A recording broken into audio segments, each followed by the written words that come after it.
All the way from Poland, we have Maciej Trader to talk us about Angular Universal. Thanks you for having me here. Nice to meet you all. My name is Maciej Trader. This is my handle. You can find me on all of those social networks which I listed here. So Twitter, GitLab, Medium, whatever you would like to use, just type this and you will find me. I am from Krakow, from Poland. It's in southern Poland. On my daily basis, I am working in Akamai Technologies. I am a senior software development engineer, and I'm working with Angular on my after hours. I am more Angular passionate than the Angular professional. Moreover, I am contributing to open source and writing publications mostly about JavaScript, web technologies, and so on. If someone don't know Akamai, it's a United States company. The headquarters are in Cambridge, in Massachusetts. What we are doing on our daily basis, we are trying our best to make internet faster and more secure for our customers, and we serve something like up to 15 to 30% of the whole internet traffic. The outline for today would be about the ASPA pitfall. Later on, I would like to speak about the server-side rendering and the pitfalls which are coming with server-side rendering. So we will cover how to differentiate the code run on the server and the one run on the browser. Later on, how to optimize the API calls, which are, or how to, it would be better to say how to optimize the calls to the API from the Angular perspective, where we can deploy finally an alternative for the server-side rendering, which is a pre-rendering. Then I plan to make a small break and we will go on to the second part, which would be the live coding. Everything I'm going to indicate with the small color at the bottom, so if someone will get lost, you can still find yourself where we are in the presentation. More informations to be said is that I'm going to share with you a couple links and QR codes, so if you would like to follow up the information after all, just keep your phone in the ready position to scan QR codes. So let's start finally after this long introduction. What are you doing when your application is ready and you are going to deploy to production? You are in this state that you are tested and you think that everything is good. You run the ng build a couple times. You tested the ahead of time compilation. So you are adding just the production flag to minify your application, to make a tree shake and upload it to the static hosting. Comparing the ng build to production, to the ng build with production flag, it's boost your app up, so you think that you are ready to go, your customer would be happy with that, and everything is perfect. But there is one problem which comes at this moment, and the problem with all of the single page applications, this is not only the Angular thing. The problem lays here in the server configuration. This is the example configuration for the Apache. So what you are doing, you are just routing every request which are coming to the server to one particular file, to one particular path, which in our case is just index.html. Unfortunately, that leads us to the situation whenever someone hits, and it doesn't matter if he will go with get or he will go with get another page, you will ship to this person exactly same HTML and exactly same JavaScript. Everything is bootstrapped on the browser side, and this is the place where the content is rendered. So for the content delivery networks like Akamai, for SEO crawlers, for the prefetching systems, your website is just empty. The only thing which those machines can see is that in this case JavaScript is necessary to work with this. So we have nothing to cache, we have nothing to place to the search engine results, and so on. The Angular team was probably thinking a lot about, because Angular is Google technology, so they for sure are thinking about search engine optimization. So for sure, it took them a while to think about that and solve this problem. And as you know, Angular is a JavaScript framework. So it can be run on any device or any environment which supports the JavaScript. So idea about SSR is to move the Angular logic or duplicate the Angular logic on the Node.js application server. So now whenever user is trying to get another page within your application, he gets exactly the view which is dedicated for this particular road, for this particular request. Thanks to that, web crawlers and content delivery networks sees much richer output. So company like I am working for have something to cache on our servers. Google has something to take a look inside. Facebook has something to display to the users if you are sharing the link to the application. So for example, here you can see the stuff which is prefetched by Facebook when I was sharing the link to one of my projects. Comparing the universal to production, the application, as you can see, works in quite similar manner. There are no huge differences here. Same regarding the compute time used on the browser side. The difference here is that for the application used with the production flag, whenever the user is going to it and how the browsers are working. They first load HTML, then renders it. So this is the moment when user sees that page is loading, something is loading, please wait for JavaScript. JavaScript is bootstrapped after the HTML is loaded and rendered. And that's the moment when the first meaningful paint with our content is displayed to the user. With SSR, the loading HTML process took a little bit more because we need the time on the Node.js to render the view, but we are bringing the first meaningful paint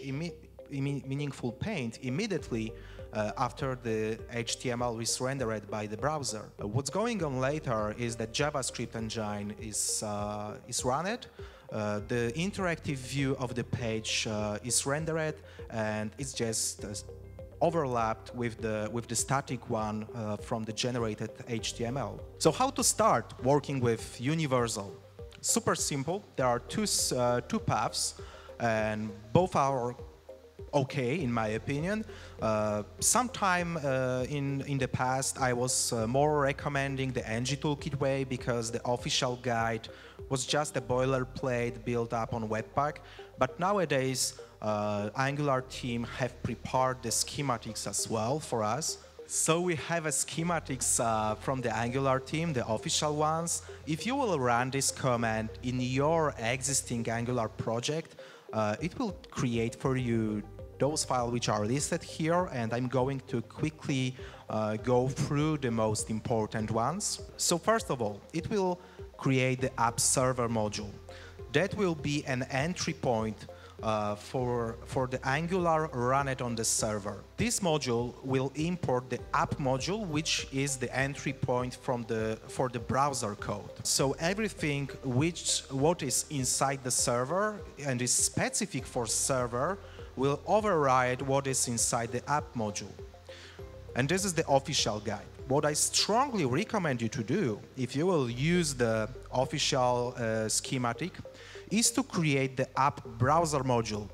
So you will have two separate entry points, completely not connected, so you can keep the browser-specific imports separate from the server-specific import.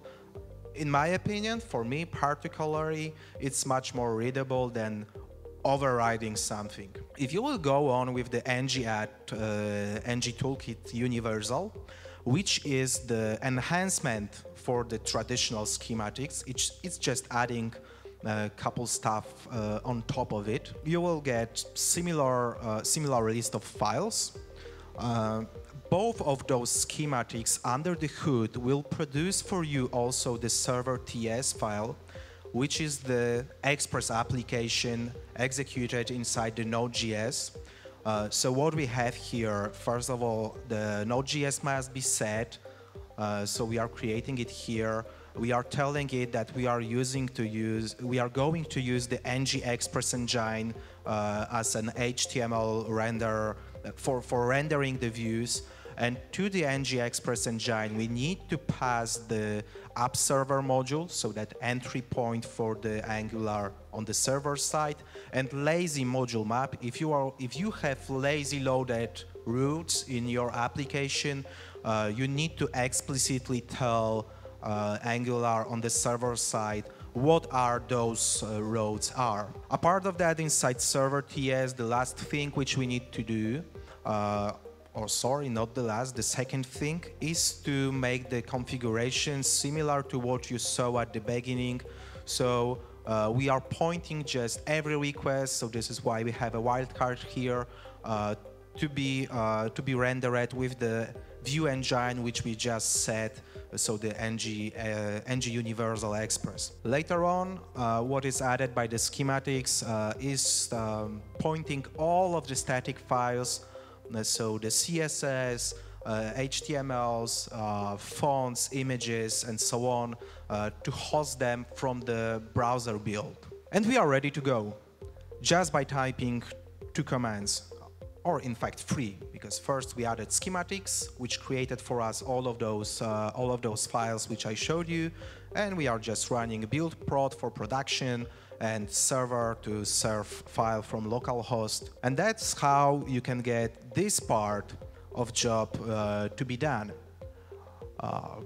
This is the QR code under which you can find the ng-toolkit project, which we are going to cover as well a little bit.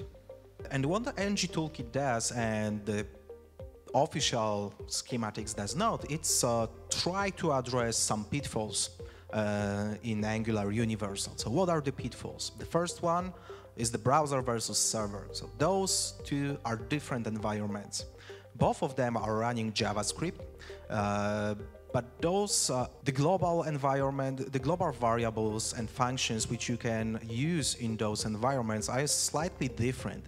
So on the browser, for example, you have a window object, which of course is representing the browser window. So on the server side, you doesn't have any window, so the server side lacks of that. But server-side JavaScript has also the objects which are represented there and are not represented on the browser, like file system or access to the HTTP request. In the browser, you cannot access the file system from the JavaScript level. This is the security thing. You can break your application with just one line of code regarding the server-side rendering part. And because there is no compilation, in fact, TypeScript is just translated to the JavaScript. It's not compilated. You won't get the compilation issues. So everything will run smoothly when you will run the tsc command.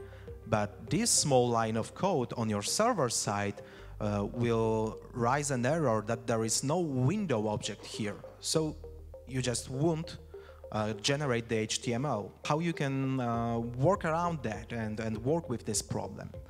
Because sometimes it would be useful to have information about what language is the visitor using. Maybe you want to display some translations and so on. So Angular team provides us with 2 helper methods for checking that. One is called isPlatformBrowser, the other one is platform-server. And to use them, you need to inject, and this is what is missing here. In constructor, we are injecting the platform ID and keep it under platform ID. And then together with the isPlatformServer or isPlatformBrowser, you can determine where your code is executed. So now I can determine that I am on the server side and I don't have the window object here. So the different logic should be applied. And the technique to work with the window, the navigator, file system, etc., is to use the wrapper service, which is utilizing the is-platform server, is-platform browser helper methods. So what wrapper service, which is in the ng toolkit, could do for you? So first of all, it is using the request object, which you can take a look like that under code similar to this one, and the request object is available only on the platform. As I said, there is no request on the browser, and if you would run this code on your server, you would see an output which is representing on what host the application is run at, or all of the settings of the browser, all of the headers which has been sent to the server, including the language set on the browser, on the machine. So I can write the service, which is first of all determining where we are, as we said. It's giving me the window variable here, which is representing this window, and depending on where we are, if I am on the server, I am creating the window mock, where I am feeding it in the language section with the language from the header. And if I am on the browser, I am just keeping the regular window object under my private variable. Thanks to that, I can change this console log inside ng-oninit to just something like this, using the wrapper service. And now my code won't be break on the server side. This is what is done by ng toolkit. If you won't use the ng-add, just npm install. If you would like to get this service, you would need to import it inside your app module. Moreover, regarding the running code on server or browser, the other use case which I have for you is the NGX Translate. This is a project for providing the internationalization of Angular applications. There is multiple way of using this module. One of them is using the translate pipe inside your HTML templates. Let's say I have the hello, which I want to translate, or welcome to, which I want to translate, and in Greek. I hope that this is a correct translation. I don't know Greek, so I just use translator. Whenever the local settings of the browser is Greek, I don't want to display it in English, but in your language. So how this would work with the server side?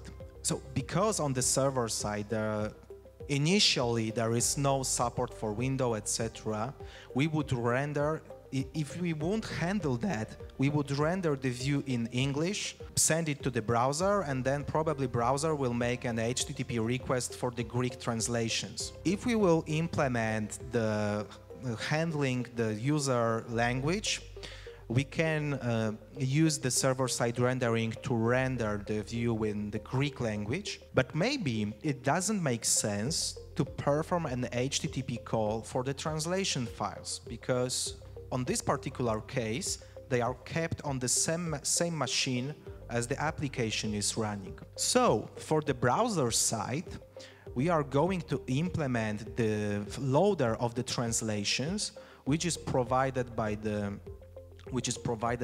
library developer, and it is using the HTTP connection. But for the server side, what we can do is to create the equivalent of this, which will load the translations from the local file system. So basing on the past parameter language, we are just creating an observable here, which is looking for the file inside our internationalization. So this is where translation are kept with the given language JSON file. And finally, inside the component, inside any component, you can use it together, of course, with the service which we described just a couple slides before. We are ready to use the translate service and provide information what is the language for which we are looking for. If you would like, again, to follow this offline, I got an article for that. This is the link, and this is the QR code which you can scan. So under this publication, you can find a deep overview of the wrapper service for the server browser objects, and also the use case which I showed you, so the translating with the Angular Universal. API optimization, okay, it's not the second pitfall, but the fourth part of the talk, but it's also about pitfalls. How many of you knows this abbreviation? Everyone. How many of you know the dry C? Nobody, because I invented that. So let's think about now a small code snippet like this one. So here, what Angular does, whenever the component is loaded inside the onInit, we are performing some REST call. Under the JSON placeholder, we have some. This is just an online available mockup for testing services, etc. What will be the flow for the server-side rendered application which have this component? First of all, the request comes to the Node.js in the point first.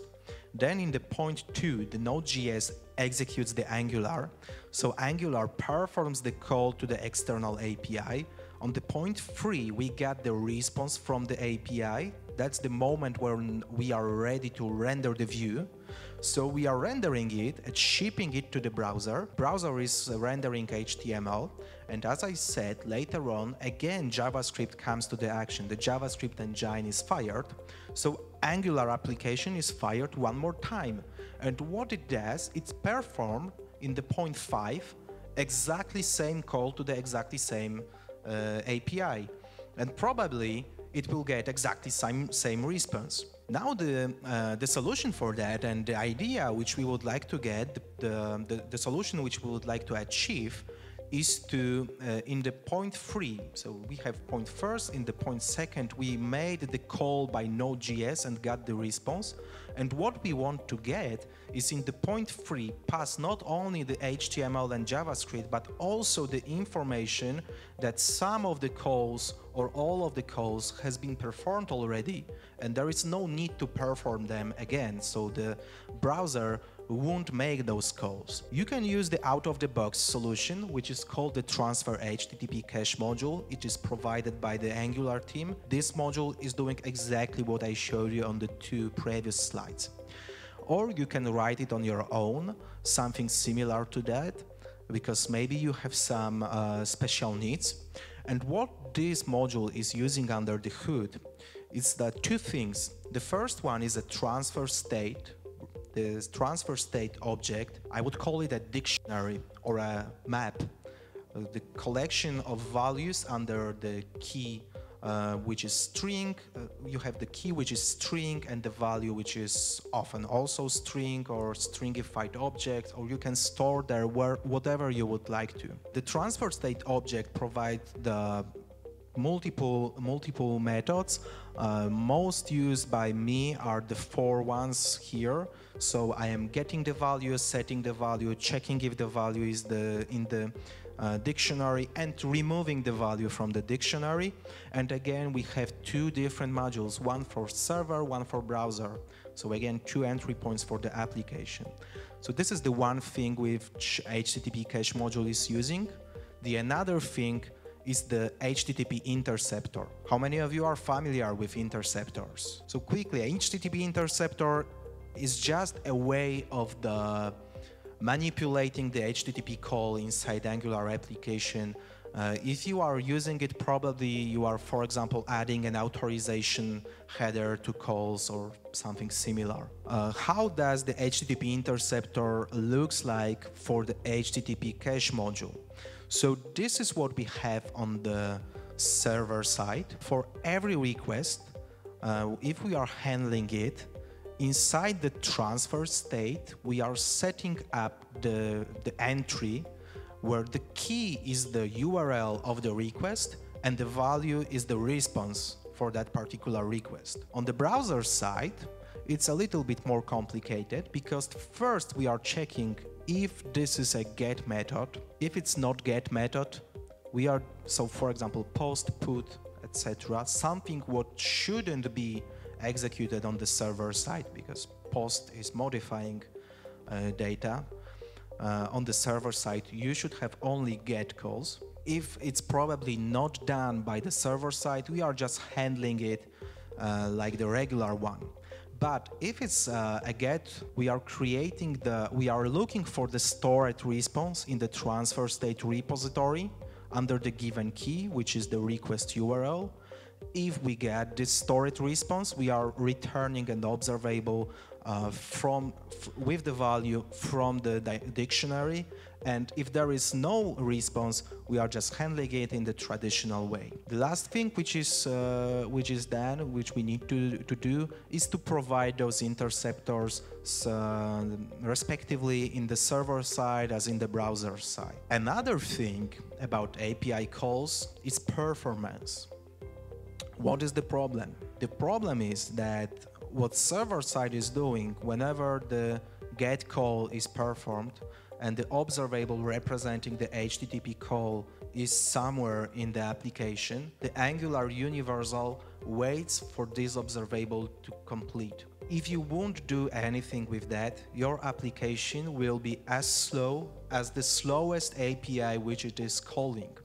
So the third parties are affecting your performance. The solution for that, which I propose, is to create the resolvers which are working different way on the server side and different way on the browser side. So we are starting with the implementing interface, later on we are checking where we are. If we are on the browser side, then we are just performing the GET call. I can wait for response till the end of the word. I don't care. But if I am on the server side, I don't want to wait till the end of the word. I want to wait some given amount of time. So I am creating an observable which is wrapping my GET request, and I'm going to pipe that, the response, with the watchdog observable, another one.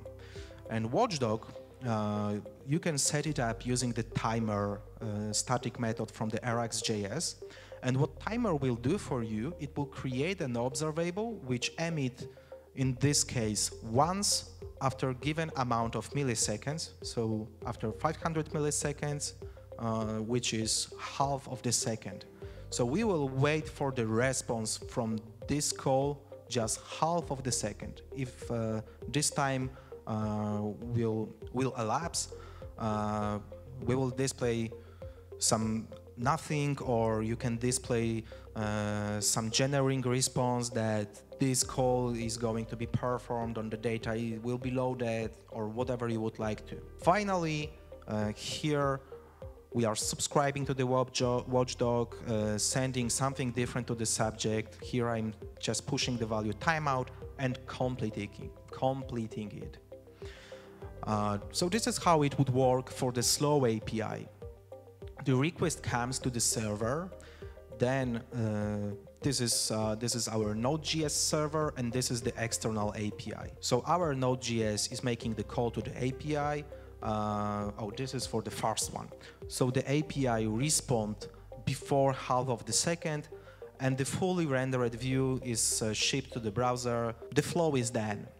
What about the slow ones? So again, the request is performed by Node.js. We are hitting the watchdog after half of the second. So we are responding with the partially rendered view because we lack that information. But the call is performed again on the server side because it's not in the transfer state repository, transfer state dictionary. So whenever Angular is bootstrapped one more time, this call is performed. If you would like to follow this case offline, this is the link, and this is the QR code. So we have Angular Universal application, is API optimized, it's doesn't have pitfalls with the browser, server stuff, etc. But that runs into one more trouble, because till now you could use the static hosting like Amazon S3 or any traditional hosting. What Angular Universal needs, it's some compute resource to run Node.js. And maybe you don't want to run the EC2 container or another another costly environment. What you can do, it's use the serverless framework, or by some people that is called function as a service. You could know it as the AWS Lambda or IBM OpenWhisk, I guess, Google Cloud Functions, etc., etc., etc. This is a really great thing. It's an event-driven environment. So whenever nothing is going on the machine, when you have no traffic on your service, then the machine is just turned off and it's fired on when new request comes. So this is a cheap alternative on which you can deploy your Angular Universal as well. And if you would like to do that, here you can find an article which is showing you step by step how to handle that with the Amazon Web Services, so AWS Lambda. You can as well use ng Toolkit.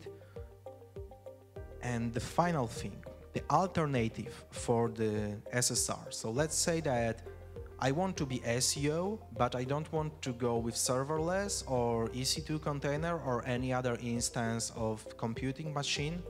And what you can do is pre-rendering. And this is the technique of visiting each of links of the application at the compilation time and generating the HTML on your machine, on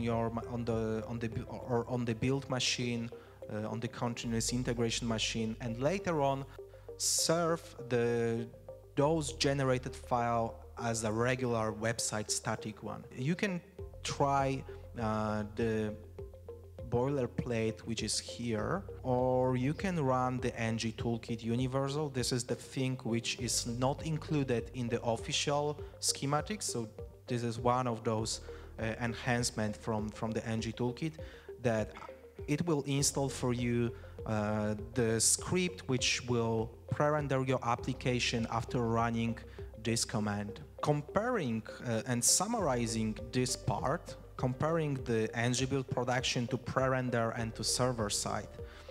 So from the SEO purpose, ng-build prod is completely not SEO friendly. Pre-rendering and server-side rendering, for sure they are. The difference between those two is that external calls for the APIs which are changing often, so for example external calling the stock price or weather, etc., it doesn't make sense from the pre-render, because you will just mock for the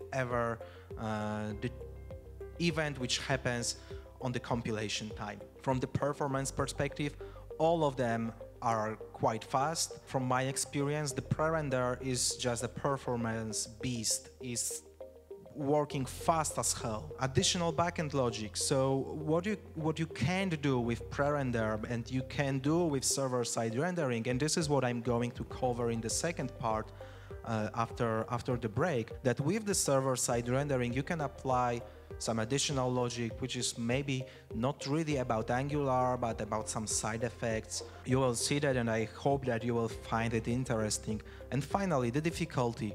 So for sure, running the ng-build prod is super simple. You are just typing the different commands. The two other solutions can be found as difficult ones, but I hope and I think that after today it will be as easy for you as the first one. So the case study, as I said, Universal, it's not only for server-side rendering, you can do also the site actions.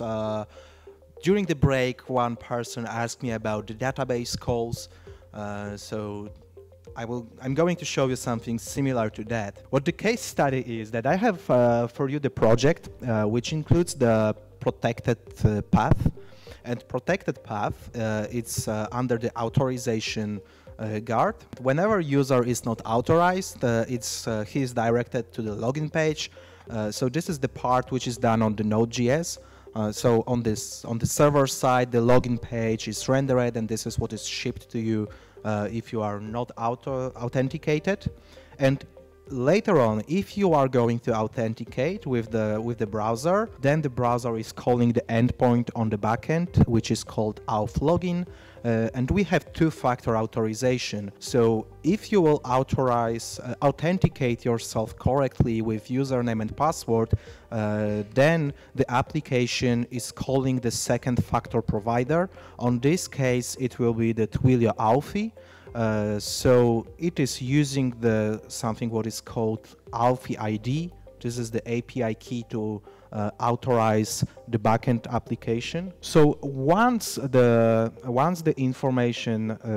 request for the second factor will be passed to Authy, then Authy is calling the mobile device to authorize and sending back the ID of this particular request for the second factor. And what we want to do from the Angular side is to call the backend endpoint auth status with this ID to check if the second factor has been authorized or not. So this is the project which we are going to start about. This is our start point. What I want to show you today is the implementation of the remembered user. So I would like to add to this the functionality of the checkbox where you can click that you want yourself to be remembered by the system. And whenever you are a remembered person and your session timed out or something like that, so you are not authorized and not authenticated, you will be still directed to the login page, but I want the backend, the Node.js, immediately use the authentication ID, your user ID from the cookie, and basing on the user ID, the Node.js will send the request to the Authy during the rendering the view. So this information about the UID of the second factor request should be passed together with the rendered HTML. So it will be something similar to the HTTP cache module. We are going to use the transfer state for that, and using that ID, then the browser can immediately pull the information about the status and if we are authenticated and authorized to use the application. So that's the idea. Okay, so the project is here. It should be running. Let me go to the code. The one thing which we need to do here is first to zoom the... is it visible now? Perfect. So we need to zoom it. Another thing is that we need to get our application API key and the user ID from the Twilio. So inside the dashboard, I'm going to the Authy product, which is one of the Twilios. I have already set up an application for today, so it's called Angular Athens, of course. Here I am taking the API key. This is needed for the server TS. So inside my server TS file, I'm going to place my production API key. That's the first thing which is hard-coded. The another thing which you are going to hard-code is the Authy ID. On the regular basis, this endpoint, as you can see, this is not an Angular endpoint.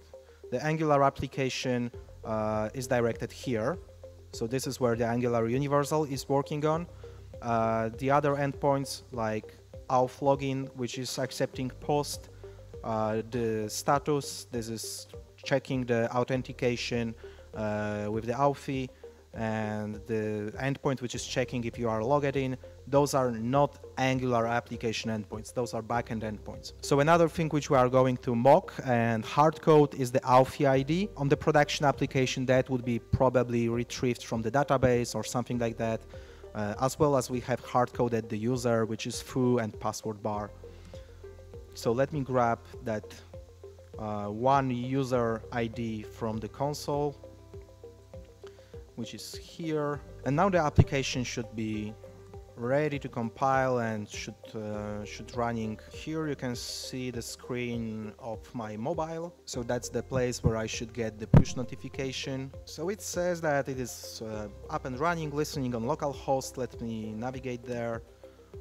Okay, it's asking for my user ID and password, so I'm going with foo bar, hitting login. It's waiting for the second factor which is appearing here. So I'm going to authenticate, and now I'm redirected to the protected page. Yeah, so this is what we are expecting. So let's start implementing the remembered user flow. So the first things first, we are going with the auth service as the first place, because this is the service which is used to performing calls to the backend, and we need to adjust one of these calls. So we will replace the auth command with the new one. First troubles, never ever run live coding again. Okay, it's replacing two methods. So what we are doing here is adding the new parameter to the auth, because we want to give user an ability to be remembered. And the second thing is refactor the method which is handling the second factor. And as well, we want to have this information if user checked the checkbox or not.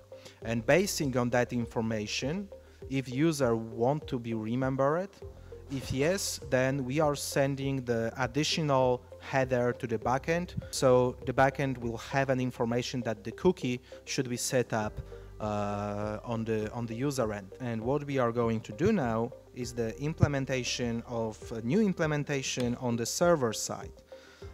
So inside the server.ts, I need to add this logic which will set up the cookie for me. So what I'm going to change is this method, which is handling the status endpoint. So I have this second snippet here. I can get rid of that. And what we added is here we are looking for the remember header. If it is there and user is authenticated, I clicked the second factor request on my device. I can set up the cookie which is indicated that I am remembered, and this cookie, inside this cookie we are keeping the information about the user ID. So what ID will be used for the further second factor authorization. And of course this cookie is HTTP only, so the browser side JavaScript won't have access to it, so we are not open for any vulnerabilities and other malware attacks. So now we can add the checkbox inside our component, the component which is login page component, remember me, with the checkbox. Now I need to add the logic to work with that checkbox. So I'm going to the login page component. I'm going to change this field. So as you can see, if you will compare those two, there's just one new field here which we added in the view. This is shouting at me that I am passing too low number of parameters, so I'm going to replace that with the new onSubmit, which is passing more parameters. One of those is the remember me or not remember me. And once the request for the second factor is done, we are putting out the information that we are waiting for second factor, subscribing for the response, and if the response is true, so the application has authorized, we are just passing going forward and passing our customer to the protected component. Now I'm ready to test if the cookie is working as we expect. So I'm going to rebuild the application. Okay, I have my checkbox. I'm going to mark it. I'm going to authorize the app.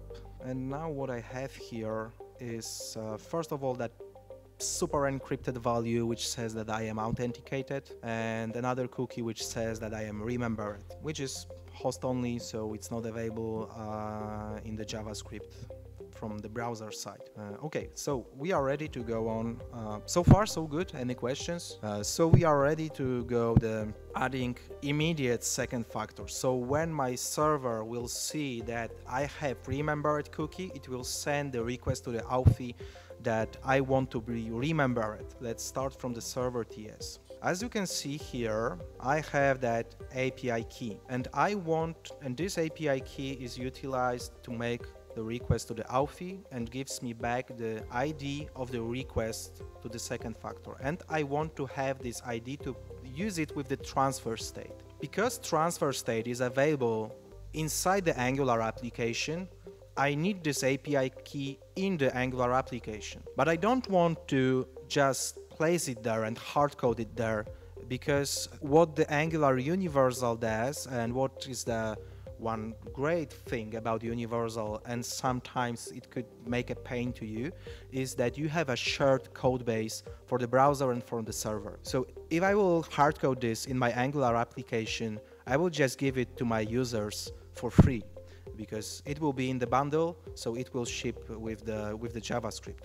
So what I'm going to do is to use the providers RI here and pass this API key as a provider to the application, and inside my application, determining where I am on the server and on the browser, I will look for the API for this key to perform the call to the second factor. So I'm going to replace this app engine call here with my fifth snippet. No, sixth one. So I'm providing here the API key using the value which I hard-coded here. As you remember, this is server TS, so this is the file which resides on the Node.js. It's not going to the browser. Once I have this, I can go to my authorization service, and inside my authorization service I need to add some imports. So first of all, as I said, we are going to use transfer state, so I'm going to import transfer state, the state key. This is the class which is representing the dictionary keys, and the helper method for creating the keys for the dictionary. Once I get that, I can add the method which will get the token from the cookie, the remembered token, or before that we will replace the constructor to inject the API key here.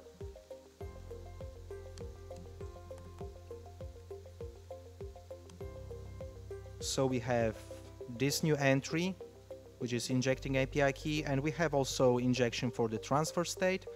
And now we can add the method which will retrieve the information about authenticated remembered user ID from the cookie.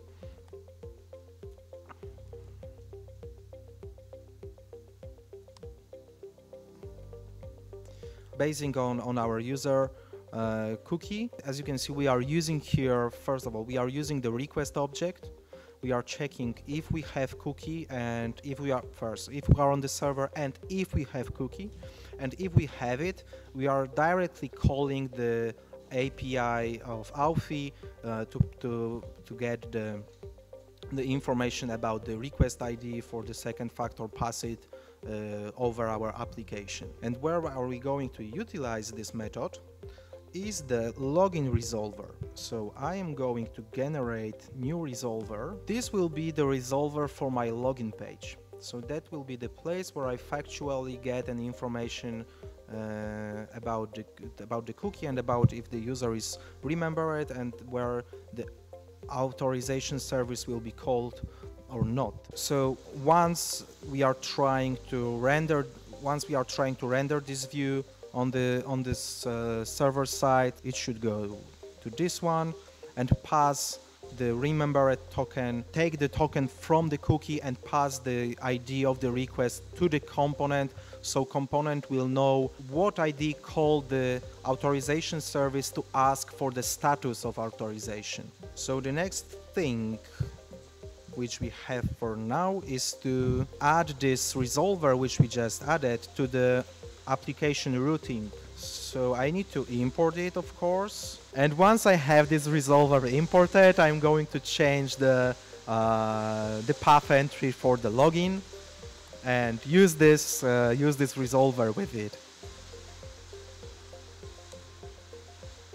So finally, we can go to the login page component, add one method here.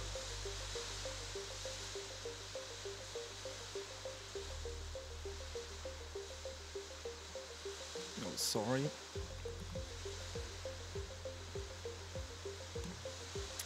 Okay, the changes which happens here, it's the new method appeared, which is called handle second factor.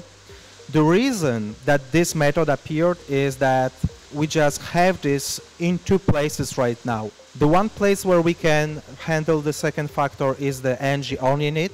So whenever user is remembered and the token is passed with the route resolver, I get it in my router snapshot, I am handling the second factor here.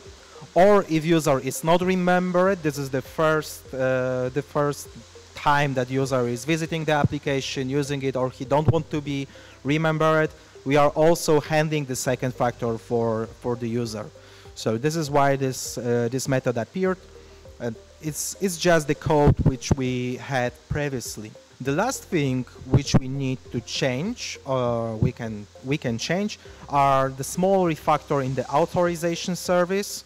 And what we will have here, so what I'm going to do here is just add the import statements, and I'm going to change the way the second factor method is working. If you remember the first part, you are familiar with the timer.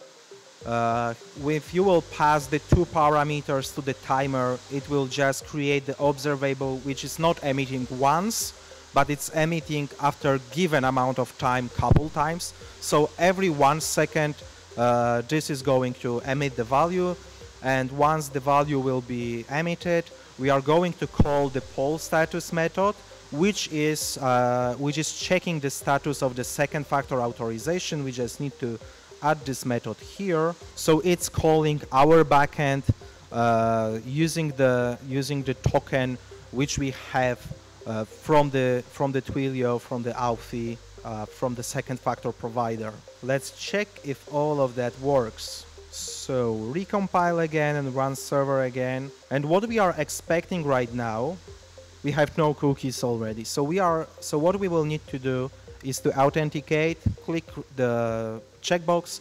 I will get the token once. And after, I'm going to remove the cookie, which is saying that I am authenticated. So once I will refresh the application, I should be placed on the login page again, but I should have information immediately that we are waiting for the second factor.